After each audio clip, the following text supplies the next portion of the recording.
தேர்தல் ஆணையத்தால் அங்கீகரிக்கப்பட்ட அரசியல் கட்சிகளுக்கு யாரெல்லாம் நன்கொடை கொடுக்க விரும்புகிறார்களோ இந்த எலக்ட்ரல் பாண்ட் மூலமா நீங்க கொடுத்துடலாம். இந்த பாண்ட்ஸ் எல்லாத்தையும் சட்டவிரோதம் அப்படின்னு பாண்ட் ஸ்கீமையே ரத்து பண்றாங்க. ஏன்னா 1 கோடி வரை நீங்க பாண்டு கொடுக்கலான்றீங்க, உங்களை அடையாளத்தைப்படுத்த வேண்டியதும் இல்லைன்றீங்க, அதுக்கு இன்கம் டாக்ஸ் கட்ட வேண்டியது இல்லை, கணக்காட்ட வேண்டியது இல்லைன்றீங்க. அப்ப ஒரு ஹவாலா மாதிரி இதுவும் ஒரு ஹவாலா தானே, இது ஒரு சட்டவிரோத பண பரிமாற்றம் தானே. இப்போ நான் 50,000 கொடுத்தேன்னு சொல்கிறேன் இல்லையா, அந்த 50,000 4 பத்திரமா கொடுத்துருக்கேன். அந்த 4 பத்திரத்தோட ஜெராக்ஸ் இருக்கு.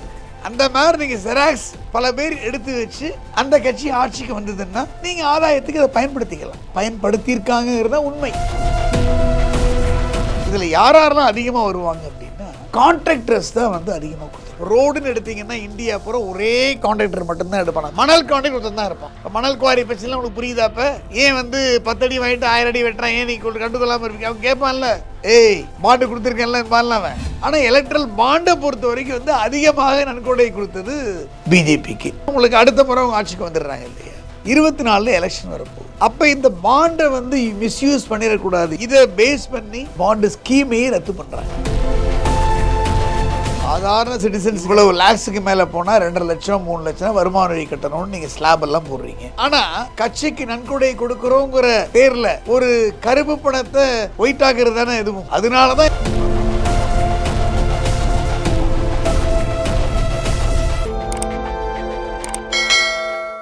வணக்கம். ஸோ இப்போ தேர்தல் சைட்லேருந்து ஒரு அறிக்கை ஒன்று விட்டுருக்காங்க. என்னென்னா தேர்தல் பத்திரங்களை வந்து எல்லாரும் வந்து சப்மிட் பண்ணணும் அப்படின்னு சொல்லிட்டு. ஸோ இந்த தேர்தல் பத்திரம்னா என்ன சார்? அரசியல் கட்சிகள் இதை எப்படி பயன்படுத்துகிறாங்க சார்? அதாவதுங்க 2017 16-17 அந்த மத்திய அரசு வந்து என்ன பண்ணுறாங்க, தேர்தல் ஆணையத்தால் அங்கீகரிக்கப்பட்ட அரசியல் கட்சிகளுக்கு யாரெல்லாம் நன்கொடை கொடுக்க விரும்புகிறார்களோ அவர்கள் என்ன பண்ணலாம் அப்படின்னா, தன்னை அடையாளப்படுத்தி கொள்ளாமல்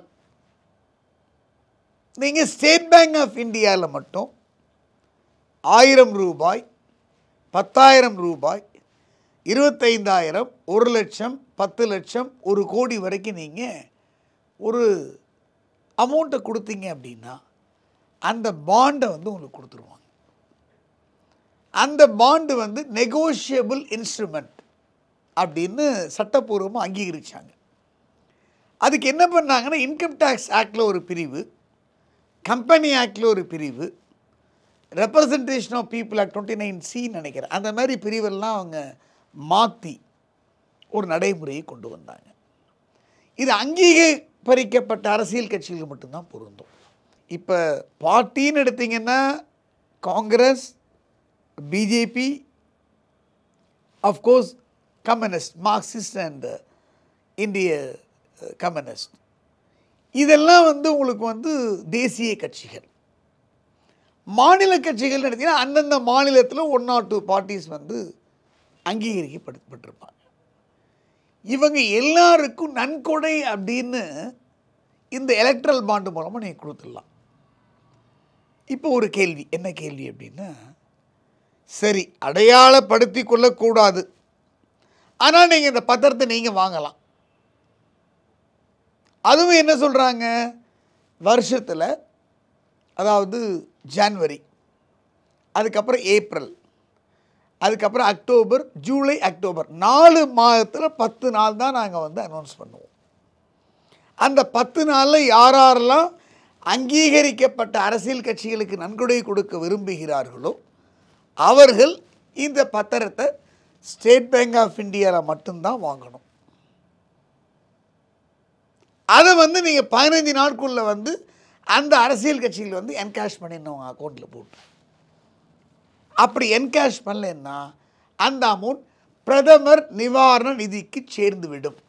இதுதான் எலக்ட்ரல் பாண்ட் அப்படின்னு பேர், தேர்தல் பத்திரம் அப்படின்னு பேர். இதில் பார்த்தீங்க அப்படின்னா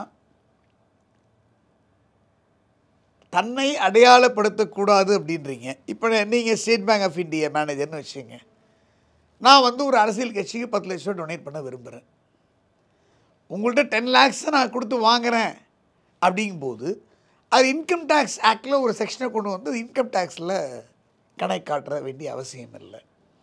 ஒரு கம்பெனி கொடுக்கணும்னா கம்பெனி ஆக்டில் கொடுக்கலாம் அப்படின்னு வந்துடுது உங்களுக்கு. இது நெகோஷியபிள் இன்ஸ்ட்ருமெண்ட், மாற்றக்கூடியதுன்னு சொல்கிறீங்க. அப்போ அந்த பேங்க் மேனேஜருக்கு தெரியல யார் கொடுக்குறாங்கன்னு, தெரியுமா தெரியாது. ஆனால் அவர் வந்து அதை அடையாளப்படுத்த மாட்டார். ஏன் அப்படின்னா இந்தியாவில் உள்ள அனைத்து ஸ்டேட் பேங்க் ஆஃப் இந்தியாவிலையும் நீங்கள் இந்த பத்திரத்தை வாங்க முடியாது. ஒரு குறிப்பிட்ட கிளைகளில் மட்டும்தான் வாங்க முடியும். அப்போ எல்லா ஸ்டேட் பேங்க் ஆஃப் இந்தியாவிலையும் உங்களுக்கு வந்து மேக்சிமம் இப்போ 2017 அப்புறம் சிசிடிவி கேமரா அப்படிங்கிறது இல்லாமல் இருக்காது. அதனால் பாண்டு வாங்குற நம்ம, ஃபார் எக்ஸாம்பிள்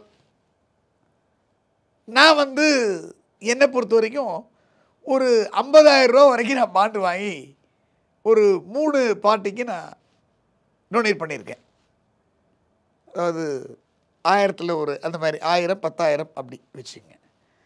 இப்போ அந்த பாண்டை வந்து நான் எங்கே வாங்குகிறேன்? Coimbatore State bank of India main பிரான்ச்சில் ஒரு 2-3 பாண்டை வாங்குகிறேன். டெல்லியில் மெயின் பிரான்ச்சில் வாங்குகிறேன். சூரத்தில் மெயின் பிரான்ச்சில் வாங்குகிறேன். 3 இடத்துல நான் வாங்கி கொடுத்துருக்கேன். இப்போ என்னை பற்றி அடையாளங்கள் அதில் கிடையாது, பாண்டு மட்டும்தான் கொடுத்துருக்கேன் அந்த கட்சியோட அட்ரஸ் பண்ணி. ஆனால் எந்த பிரான்ச்சில் நான் பணம் கொடுக்குறேனோ, அமௌண்ட்டை ரெமிட் பண்ண டெண்டர் பண்ணுறேனோ, டெண்டர் பண்ணுறல அந்த மேனேஜருக்கு நான் யாருன்னு தெரியும்ல. அங்கே ஒரு கேமரா இல்லாமல் இருக்காதா? இதெல்லாம் இந்த பொதுநல வழக்கில் தாக்கல் பண்ணும்போது அந்த லிஸ்டெல்லாம் கேட்டு இந்த பாண்டு வந்து சட்ட விரோதம். இது வந்து 1901 21 அரசியலமைப்பு சட்ட பிரகாரம் வந்து இது வந்து சட்ட விரோதம், இது வந்து அன்கான்ஸ்டியூஷனல், அரசியல் சாசன சட்டத்துக்கு வந்து எதிராக இருக்குங்கிறதா வந்து அந்த பொதுநல வழக்குடைய சாராம்சம். ஏன்னா அவர் இப்போ அந்த பொதுநல வழக்கு போட்டவர் வந்து உண்மையிலேயே வந்து கட்சிகள்லாம் இந்த மாதிரி பாண்டு வாங்கிறத லஞ்சம் அப்படிங்கிற அந்த கான்செப்டில் தான் அவர் கொண்டு வந்து வழக்கை பதிவு பண்ணார். அப்போ இருந்த ஆனரபிள் சுப்ரீம் கோர்ட் பெஞ்செல்லாம் இதை அப்படியே தள்ளி தள்ளி போட்டு வந்தாங்க. அதுக்கப்புறம் தான் என்ன பண்ணார்னா present chief justice of India honourable D Y Chandrachud அவர் வந்து இது அரசியல் சாசனம் சம்மந்தப்பட்டது. 2 நீங்கள் ஆர்டிகல் 21 ரைஸ் பண்ணுறீங்க, 19(1) ரைஸ் பண்ணுறீங்க. அதனால் அது அரசியல் சாசன அமர்வுக்கு தான் அதை மாற்றணும்னு சொல்லி ஒரு 5 ஹானரபிள் ஜட்ஜஸை அப்பாயிண்ட் பண்ணார். இந்த வழக்கை பொறுத்தவரை வெளியில் தெரியாதுங்க, பட் அந்த அளவுக்கு வந்து ஹீட்டட் ஆர்குமெண்ட்ஸ் நடந்தது. ஹானரபிள் 5 ஹானரபிள் ஜட்ஜஸும் வந்து ஒரு யுனானிமஸ், ஒரு யூனிஃபார்ம்டு, ஒரு யூனிலேட்ரல் ஜட்ஜ்மெண்ட்ஸ் கொடுத்துருக்காங்கன்னா நம்ம பாராட்டப்பட வேண்டிய விஷயம். இந்த பாண்ட்ஸ் எல்லாத்தையும் சட்டவிரோதம் அப்படின்னு இதை வந்து ஏற்றுக்கொள்ள முடியாதுன்னு இந்த பாண்டு ஸ்கீமையே ரத்து பண்ணுறாங்க. அப்போ என்ன பண்ணுறாங்க அப்படின்னா அங்கீகரிக்கப்பட்ட ரெகக்னைஸ்டு பொலிட்டிக்கல் பார்ட்டிஸ் எலெக்ஷன் கமிஷனில் இருக்கிறவங்க எந்தெந்த அளவுக்கு டொனேஷன் வாங்கினாங்க அப்படின்னு பார்க்கும்போது முதலிடத்தில் பிஜேபி வருது, அது அடுத்த இடத்துல காங்கிரஸ் வருது, அதுக்கப்புறம் பல கட்சிகள் வருது. இதில் அங்கீகரிக்கப்பட்ட தேர்தல் கட்சியாக இருந்தால் கூட ஒரு சில பர்சன்டேஜ் வாக்கு பெற்ற கட்சிகளுக்கு நிறைய அமௌண்ட் போயிருக்கு. ஸோ இதை நீங்கள் இப்போ நீங்கள் கொஸ்டின் என்ன நீங்கள் என்ன கேட்டிருக்கணும், இதெல்லாம் மணி லாண்டரிங் கிடையாதா?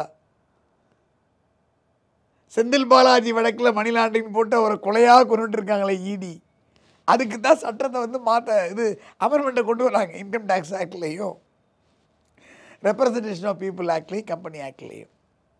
இதில் இப்போ வந்து உங்களுக்கு இப்போ பணத்தை எல்லோரும் வந்து இந்த பாண்ட்ஸ் எல்லாம் கொடுத்துடணும் அப்படின்றாங்க. அடையாளமே தெரியாது நீங்கள் யார்கிட்ட பாண்ட்ஸ் போய் எங்கே கொடுப்பீங்க நீங்கள்? ஏன்னா கண்டிஷன்ஸே என்ன அப்படின்னு நல்லா கேட்டுக்குங்க. குறிப்பிட்ட எஸ்பிஐ வங்கியில் தான் கிடைக்கும், 10 நாளில் தான் நீங்கள் பாண்டை வாங்க முடியும். அதுவும் ஜூலை, அக்டோபர், ஏப்ரல், ஜான்வரி 4 மாதத்தில் நாங்கள் சொல்கிற டேட்டில் தான் அது 10 நாள் வரும். 10-15 நாள் நீங்கள் இந்த 15 டேஸில் வந்து நீங்கள் ரியலைஸ் பண்ணலை அப்படின்னா ஆட்டோமேட்டிக்காக பிரைம் மினிஸ்டர் ரிலீஃப் ஃபண்டுக்கு போயிருங்கிற கண்டிஷன்ஸ் எல்லாம் இருக்குது. இதில் நீங்கள் யார் மேலேயும் கேஸ் எல்லாம் போட முடியாது. ஏன்னா வேலண்ட்ரியாக கொடுத்த கான்ட்ரிபியூஷன் அந்த பேங்க்கில் உள்ளவங்களுக்கு தெரியும் யார் கொடுத்தாங்க அப்படின்னு. அதே மாதிரி இப்போ கருப்பு பணத்தை வந்து அரசியல் கட்சிக்கு வந்து கொடுக்கறதுக்காண்டி இந்த தேர்தல் பத்திரம் அப்படின்ற ஒரு இதை வந்து பெரிய பெரிய நிறுவனங்கள்லாம் பயன்படுத்துகிறாங்கன்னு சொல்கிறாங்க. அது உண்மையா சார்? இருக்கலாம். ஏன்னா 1 கோடி வரை நீங்கள் பாண்டு கொடுக்கலான்றீங்க, உங்களை அடையாளத்தைப்படுத்த வேண்டியதும் இல்லைன்றீங்க, அதுக்கு இன்கம் டேக்ஸு கட்ட வேண்டியது இல்லை, கணக்காட்ட வேண்டியது இல்லைன்றீங்க. அப்போ ஒரு ஹவாலா மாதிரி இதுவும் ஒரு ஹவாலா தானே, இது ஒரு சட்டவிரோத பண பரிமாற்றம் தானே. அதாவது சாதாரண சிட்டிசன்ஸுக்கு என்ன சொல்கிறீங்க, இவ்வளவு லேக்ஸுக்கு மேலே போனால் 2.5 லட்சம் 3 லட்சம் வருமான வரி கட்டணும்னு நீங்கள் ஸ்லாப் எல்லாம் போடுறீங்க. வருமான வரி கட்டலைன்னா நீங்கள் வந்து ஃபைனை போடுறீங்க. ஜிஎஸ்டி ஒழுங்காக கட்டலைன்னா ஃபைனை போட்டு பெனால்ட்டி போட்டு உள்ளே கொண்டு வைக்கிறீங்க இல்லையா? ஆனால் இது வந்து உங்களுக்கு வந்து ஒரு கருப்பு பணத்தை கட்சிக்கு நன்கொடை கொடுக்குறோங்கிற பேரில் ஒயிட்டாகிறது தானே எதுவும், அது சந்தேகமே கிடையாது. பட்டவர்த்தனமான உண்மையை தான். அதனால தான் எலக்ட்ரல் பாண்டுங்கிறது வந்து சட்டவிரோதம்னு சுப்ரீம் கோர்ட் வந்து ரூல் பண்ணியிருக்காங்க. சார் இப்போது இவங்க வந்து இதை மாதிரி இதெல்லாம் வந்து ஃபைல் பண்ணுறதா திருப்பி கொடுக்கும்போது அந்த கட்சிக்கு கொடுத்துருக்காங்களா சார் நிறுவனங்கள், அவங்க மேலே வந்து வழக்கு தொடர்கிற வாய்ப்பு இருக்கா சார்? இவ்வளோ அதான் இப்போ அடையாளமே தெரியும். எப்படி நீங்கள் நிறுவனம்னு சொல்வீங்க? நீங்கள் இந்த கான்செப்டை வந்து தன்னை அடையாளப்படுத்தி கொள்ள முடியாது. இப்போ நீங்கள் ஒரு பேங்க் போகிறீங்க, நான் வந்து பிஜேபிக்கு, காங்கிரஸுக்கு, டிஎம்கேக்கு, ஏடிஎம்கேக்கு, என்ன மம்தா பானர்ஜி கட்சிக்கு, பகுஜன் சமாஜுக்கு, நிதிஷ்குமாருக்கு நீங்கள் போய் சொல்கிறீங்க, ஆம் ஆத்மிக்குன்றீங்க நீங்கள். ஸோ உடனே என்ன பண்ணுவாங்க, நீங்கள் அமௌண்ட்டை கொடுக்குறீங்க, ஒரு பாண்டை கொடுத்துட்றான். உங்கள் பேர் அதில் இருக்காது, உங்கள் அட்ரஸ் இருக்காது, உங்கள் ஆதார் கார்டு கொடுக்கணும், உங்கள் ஐடென்டிட்டியே இல்லை கிடையாது. நீ யார் மேலே கேஸ் போடுவீங்க? எந்த நிறுவனம்னு அப்போ தெரியாது, தனிநபரும் தெரியாது, நிறுவனமும் தெரியாது. ஆனால் கம்பெனிஸ் ஆக்டில் வந்து ஒரு அமெண்ட்மெண்ட் கொடுத்ததுனால அந்த பேங்க் மேனேஜர் இருக்கான் பாருங்கள், பேங்க் ஸ்டாஃப்ஸ் ரிசீவ் பண்ணுறான் இல்லையா, அந்த பேங்க் ஹையர் அஃபீஷியல்ஸுக்கு எந்த நிறுவனமும் தெரியும், தனிநபரும் தெரியும். நீங்கள் அவங்கள அப்ரோச் பண்ணி தான் இந்த வழக்கெல்லாம் தாக்கல் பண்ண முடியும். ஏன்னா இந்த எலக்ட்ரல் பாண்ட் ஸ்கீம்லேயே என்ன சொல்கிறாங்க அப்படின்னா, இது வந்து பிளாக் மணியில் வழக்கு தாக்கல் பண்ண முடியாது, மணி லாண்டரிங் ஆக்டில் வழக்கு தாக்கல் பண்ண முடியாது, லஞ்சம் அதாவது ப்ரிவென்ஷன் ஆஃப் கரப்ஷன் ஆக்டில் வராதுன்னு எக்ஸம்ஷன்லாம் கொடுத்து தான் இந்த சட்டத்தையே கொண்டு வந்திருக்கான். அண்டர்ஸ்டாண்ட்? ஸோ ஒரு அரசியல் கட்சி ஆட்சிக்கு வந்தால் அந்த அரசியல் கட்சியிலிருந்து ஒரு மீனை போட்டு 1000 மீனை பிடிக்கிற மாதிரி 1 ரூபாயை போட்டு 100 கோடி பணத்தை வாங்கக்கூடிய ஆதாயத்திற்காக தான் இந்த எலக்ட்ரல் பாண்டு ஸ்கீமை கொண்டு வந்தது. ஒன்று வச்சிங்களேன், எஸ்டர்டே மேதகு உச்சநீதிமன்றம் இந்த தேர்தல் பத்திரத்தை வந்து சட்டவிரோதம், அன்கான்ஸ்டியூஷனல் அப்படின்னு ஸ்டக் டவுன் பண்ணலன்னா மக்களுக்கு யாருக்காவது தெரியுமா? அது அரசியல் கட்சிகள் நீதி வந்து பெறுவதை வந்து வெளிப்படையாக செய்யாமல் வந்து மறைக்கிறது ஏன் அப்படின்னு சொல்லி கேட்குறாங்க. நிதியெல்லாம் வந்து வெளிப்படையாக வந்து வாங்காமல் இப்படி மறைத்து ஒரு தேர்தல் பத்திரம்னு வாங்குறதுக்கான காரணம் என்ன அப்படின்னு சொல்லி கேட்குறாங்க. இது வேலண்ட்ரி கான்ட்ரிபியூஷன், வேலண்ட் டொனேஷன். இப்போ நானே 50,000 கொடுத்துருக்கேன்னா எனக்கு அந்த கட்சியை பிடிச்சிருந்தது, அந்த கட்சி தேர்தல் செலவுக்கு பணம் வேணும், எது எதிர்பார்த்து நம்ம ஒன்றும் கொடுக்கல. ஆனால் அதில் ஒரு சிக்கல் அதில் ஒன்று இருக்குது. நீங்கள் அடையாளப்படுத்தி கொள்ள வேண்டிய அவசியம் இல்லை. ஆனால் இப்போ நான் 50,000 கொடுத்தேன்னு சொல்கிறேன் இல்லையா, அந்த 50,000 4 பத்திரமாக கொடுத்துருக்கேன். அந்த 4 பத்திரத்தோட ஜெராக்ஸ் என்கிட்ட இருக்குது. நான் பிரில்லியன்ட்டாக நான் எடுத்து வச்சுருக்கேங்க. நான் யாருக்கு கொடுத்தேங்கிறது எனக்கு தெரியும். Do you catch my point or not? அந்த மாதிரி நீங்கள் ஜெராக்ஸ் பல பேர் எடுத்து வச்சு அந்த கட்சி ஆட்சிக்கு வந்ததுன்னா நீங்கள் ஆதாயத்துக்கு அதை பயன்படுத்திக்கலாம். பயன்படுத்தியிருக்காங்கிறது தான் உண்மை. இதுக்கு பேர் என்ன? Unknown identity. சொல்கிறது புரியுதா இல்லையா? நீங்கள் தான் கொடுத்தீங்கன்னு தெரியாது. ஆனால் இப்போ நீங்கள் சொல்கிற XYZ பெரிய கம்பெனி இருக்கான்னு வச்சுக்கோங்க, அவன் வந்து ஒரு 500 கோடி கொடுத்துருக்கான்னு வச்சுக்கோங்க. 500 கோடிக்கு வந்து அவன் ஜெராக்ஸுக்கு நான் வெறும் 50,000க்கே நான் எடுத்து வச்சுருக்கேன். பல கோடி கொடுத்து தயாரித்து வச்சுக்காமல் இருப்பானா? நிச்சயமாக ஃபோட்டோஸ் காப்பி எடுத்திருப்பான். அந்த ஆட்சி வந்தவொடனே கொடுத்து அவன் நம்புவாங்கல்ல. அப்போ அவனுக்கு கிடைக்க வேண்டிய பல பெனிஃபிட்ஸ் கிடைக்கத்தானே கிடைக்கும். இதில் யாரெல்லாம் அதிகமாக வருவாங்க அப்படின்னா கான்ட்ராக்டர்ஸ் தான் வந்து அதிகமாக கொடுத்துருப்பாங்க. இப்போ நீங்கள் பார்த்தீங்கன்னு வச்சுங்களேன், இப்போ ரோடுன்னு எடுத்திங்கன்னா இந்தியா பூரா ஒரே கான்ட்ராக்டர் மட்டும்தான் எடுப்பான். நான் பேரை சொல்ல விரும்பலை. ஃபேக்ட்ரி அப்படின்னா ஒருத்தன் தான் எடுப்போம், ஈபின்னா ஒருத்தன் தான் எடுப்பான். அப்ராணி சப்ராணியில் கொடுக்க போகிறது கிடையாது. இது மத்திய அரசு. மாநில அரசு எடுத்தீங்கன்னு வச்சுங்களேன், ஆல் ரோடு கான்ட்ராக்ட் ஒருத்தன் தான் இருப்பான், மணல் கான்ட்ராக்ட் ஒருத்தன் தான் இருப்பான். இப்போ மணல் குவாரி பிரச்சனைலாம் உங்களுக்கு புரியுதாப்போ?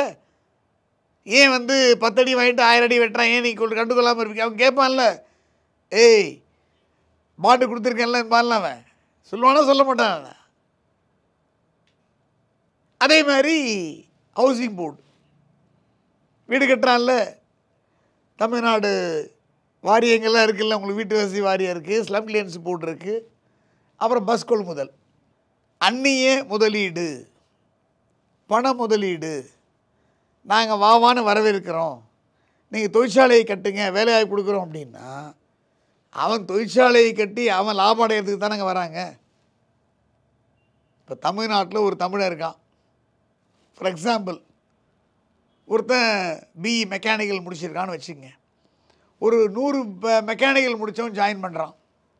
ஜாயின் பண்ணி கவர்மெண்ட்டில் போய் நான் ஒரு கார் ஃபேக்ட்ரி வைக்கிறேன், 2 வீலர் ஃபேக்ட்ரி வைக்கிறேன், ஏன்னா எங்கள்கிட்ட பணம் கிடையாது, நாங்கள் இளைஞர்கள், நாங்கள் எங்களுக்கு ஒரு 100 கோடி கொடுனா கொடுப்பாங்களா அவங்க? இடம் ஃப்ரீயாக கொடுப்பாங்களா அவங்க? எலக்ட்ரிசிட்டி ஃப்ரீயாக கூட கொடுப்பாங்களா அவங்க? கொடுக்க மாட்டாங்க. ஏன்னா அவன் எலெக்ஷன் பாண்டு, எலக்ட்ரல் பாண்டு பணம் கொடுக்குறது இல்லையே.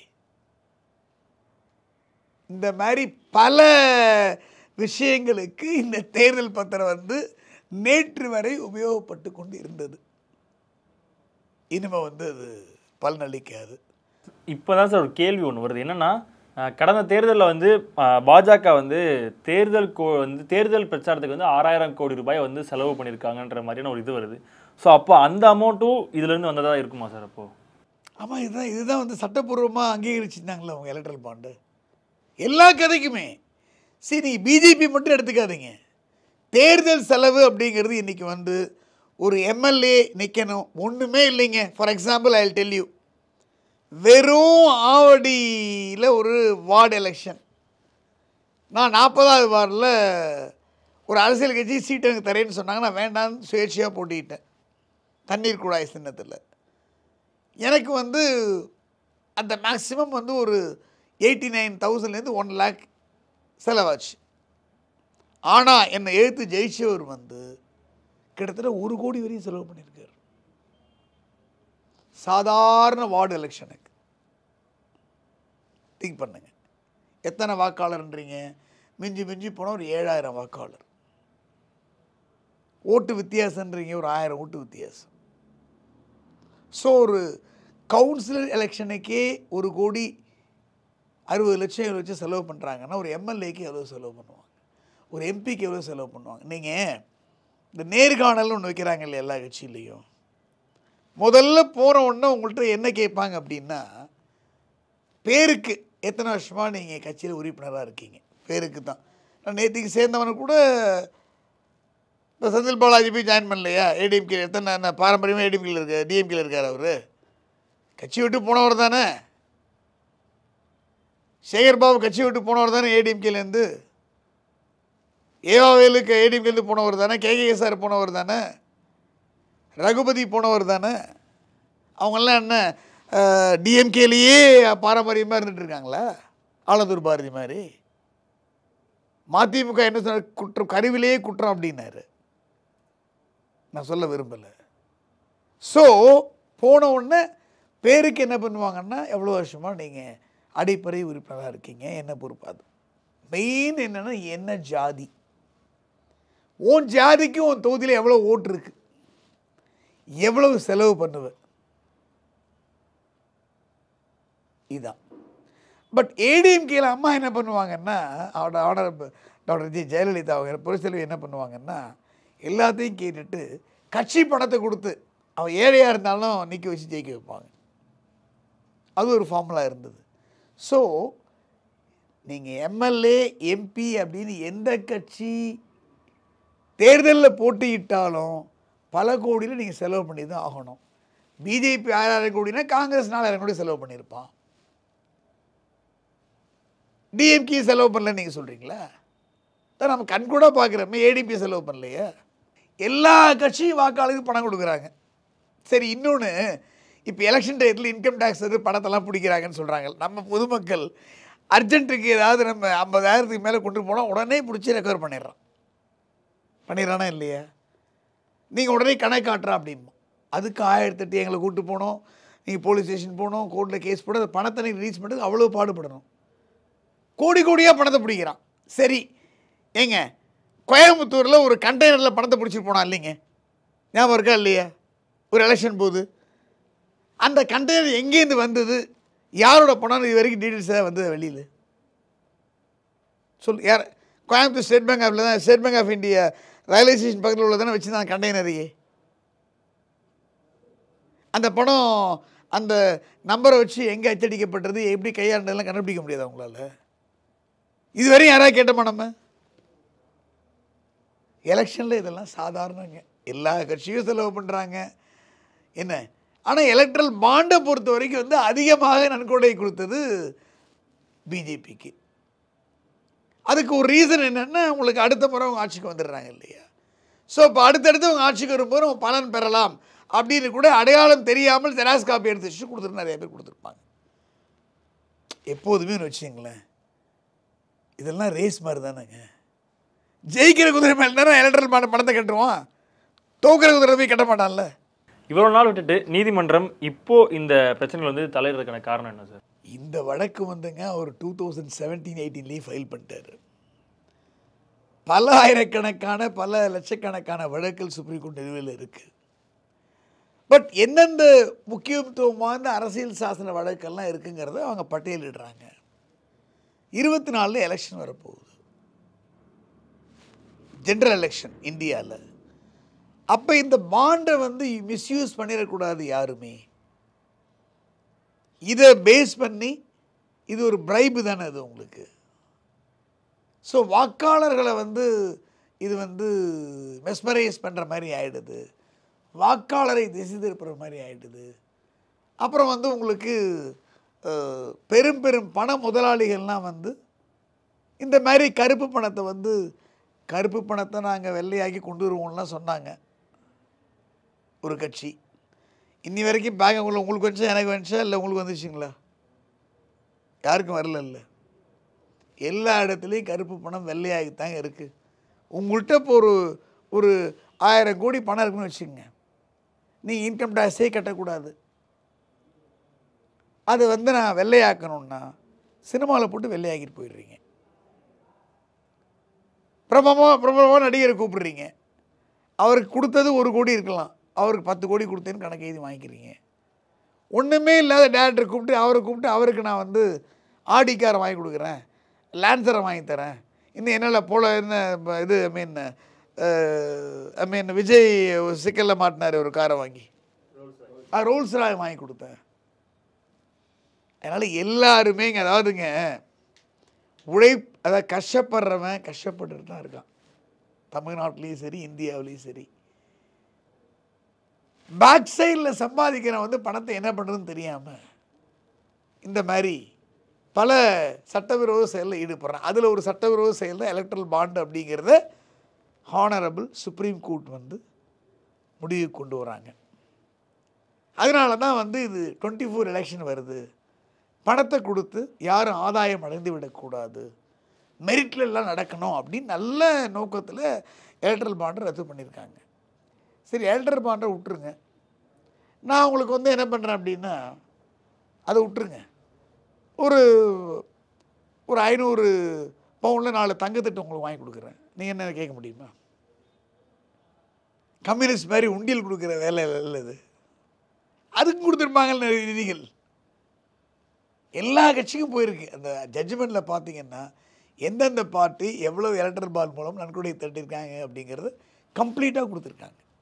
ஸோ 24 தேர்தலில் எந்த கட்சியும் தன்னுடைய அரசியல் லாபத்துக்காகவோ பின்னால் வெற்றி பெற்று ஆட்சியை அமைத்து அதன் மூலமாக எலக்ட்ரல் பாண்டு அடையாளமே தெரியாமல் இருந்தால் கூட பல விஷயங்கள் தெரியப்படுத்தலாம். அவர்களுக்கு சாதகமான ஒரு சூழ்நிலையை ஏற்படுத்தி சட்டவிரோதமாக பலனை அளிக்கக்கூடாது அப்படிங்கிற ஒரு நல்ல நோக்கத்தில் தான் ஹானரபிள் தேர் லார்ட்ஷிப் 5 நீதியரசர்கள் இந்த எலக்ட்ரல் பாண்டை சட்டவிரோதம் அப்படின்னு சொல்லிட்டாங்க. இதனால் நன்கொடை நீங்கள் எலக்ட்ரல் பாண்டில் தான் கொடுக்கணும்னு அவசியம் கிடையாது. பல விதத்தில் கொடுக்க தான் போகிறீங்க. ஏன்னா எல்லா துறையும் உங்கள் கண்ட்ரோலில் தான் இருக்குது இல்லையா? எப்படி நீங்கள் டிரான்ஸ்போர்ட்டை தடுக்க போகிறீங்க? எப்படி நீங்கள் பணம் கைமாறத்தை நீங்கள் கேப்சர் பண்ண போகிறீங்க? சரி, இவ்வளோ பணம் நீங்கள் பிடிச்சிருக்கீங்களே, அதுக்கு ஏதாவது கணக்கு இருக்கா? திருப்பி எங்கேயாவது கொடுத்தீங்களா? அரசு கஜானாவில் போட்டேன்னு சொல்கிறீங்க, அந்த அரசு கஜானாவில் போட்ட பணம் எங்கே போச்சுன்னு நம்ம ஏதாவது கேட்குறோமா? இதெல்லாம் ஆர்டிஐல கேட்கணுங்க, கோர்ட்டு வரையும் கொண்டு வரணுங்க. யாரும் கொண்டு வர மாட்டாங்க. ஸோ 24 எலெக்ஷன் ஃபேர் அண்ட் ஃப்ரீயாக நடக்கணும் அப்படிங்கிற நல்ல நோக்கத்தில் தான் இந்த வழக்குக்கு முக்கியத்துவம் கொடுத்து பல நாட்கள் விசாரணையை நடத்தி ஜட்ஜ்மெண்ட்டை ரிசர்வ் பண்ணி நேற்றைக்கு தீர்ப்பை அளித்திருக்கிறார்கள் ஹானரபிள் உச்சநீதிமன்ற நீதியரசர்கள். Okay, thank you sir.